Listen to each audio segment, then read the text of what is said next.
vēlos padalīties ar savām atziņām, iespējām un secinājumiem pēc biorezonanses sublimināla eksperimenta, kurš notika 5. septembrī Rīgā. Un piedalījās kopumā 8 personas, 8 cilvēki.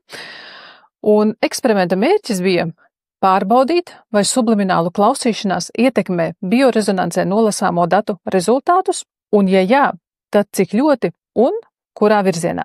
Pirmā atziņa.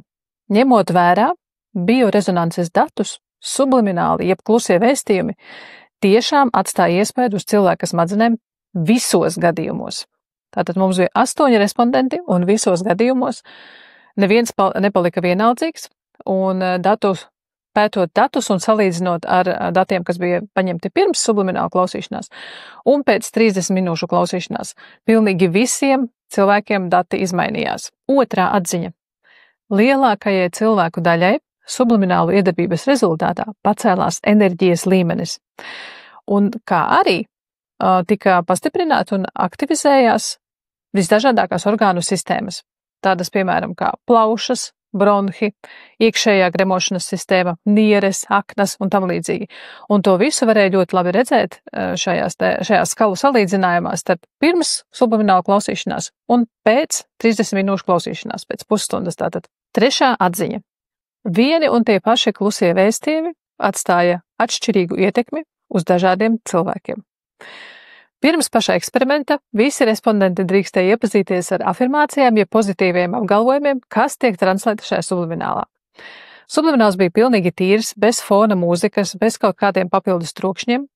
30 minūšu garumā visi klausījās vienu un to pašu, mēs turpinājām savstarpēji komunicēt un vērot, kas notiek. Un cilvēki dalījās ar savām sajūtām, kad dažiem sāka veidoties tāds kā spiediens uz galvu. Dažiem pat sākās svīšana, bet daži burtiski nejuta neko. 4. atziņa pēc biorezonanses sublimināla eksperimenta. Subliminālu klausīšanās var nederēt visiem. Viss ir atkarīgs no tā, vai cilvēks iekšēji jūt nepieciešamību pēc pārmaiņām. Ja cilvēks jau atrodas savā iekšējā balansā, tad iespējams sublimināli pat var šo balansu sabojāt. Tāpēc ļoti svarīgi ir tiešām ieklausīties sevi, ieklausīties savās sajūtās un sajust.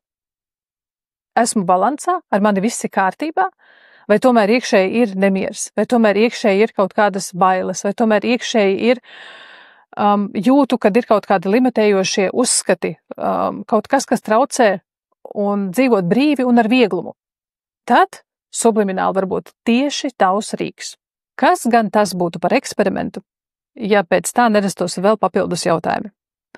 Kādi būtu ietekmes rezultāti, ja katrs cilvēks klausītos pats savus individuāli izveidotos un ierunātos klusos vēstījumus?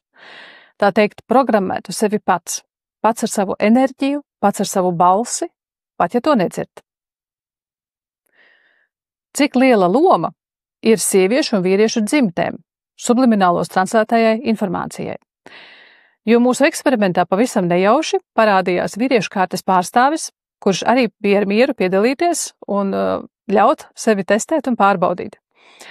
Un tie dati, tie rezultāti, ko mēs šeit ievērojam un pamanījām, bija ļoti interesanti. Tāpēc arī radās šis jautājums. Un vēl tikai pēdējā, bet ļoti svarīgā piebilde. Ņemot vērā pretrunīgos viedokļus par biorezonansē atspoguļoto datu zinātnisko validitāti, šo eksperimentu nevajadzētu ņemt pārāk nopietni. Ir vērts padomāt, ir vērts pievērst uzmanību, bet tiešām nepārāk nopietni.